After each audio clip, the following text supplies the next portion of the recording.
வணக்கம் மக்களே, டீ கடை ஸ்டைலில் வாழைக்காய் பஜ்ஜி எப்படி செய்யலான்னு பார்க்கலாம். நம்ம சேனலில் சப்ஸ்கிரைப் பண்ணிடுங்க.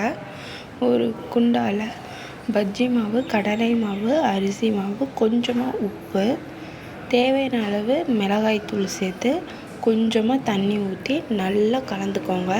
கட்டி கட்டியாக இல்லாமல் நல்லா கைவிட்டு நல்லா கலந்துக்கோங்க. இந்த அளவு நல்லா கலந்ததும் கொஞ்சமாக நான் தண்ணி ஊற்றிக்கிறேன். அதையும் சேர்த்து நல்லா கலந்துக்கலாம். இந்த மாதிரி கலந்துக்கணுங்க பக்குவமாக. அதுக்கப்புறம் அறுத்து வச்ச வாழைக்காயை இந்த மாதிரி நாங்கள் அறுத்து வச்சுருக்கேன் பாருங்கள், இந்த மாதிரி மெலிசா. இப்போ கடாயில் ஆயில் ஊற்றி நல்லா சூடானதும் ஒன்று டிப் பண்ணி பொரிச்சு எடுத்துடலாம்.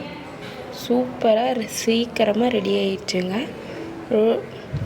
டீ கடை ஸ்டைல் வாழைக்காய் பஜ்ஜி ரெடி ஆயிடுச்சு. மறக்காமல் நம்ம சேனலை சப்ஸ்கிரைப் பண்ணிடுங்க. செஞ்சு பார்த்துட்டு எப்படி இருக்குன்னு கமெண்ட்டில் சொல்லுங்கள்.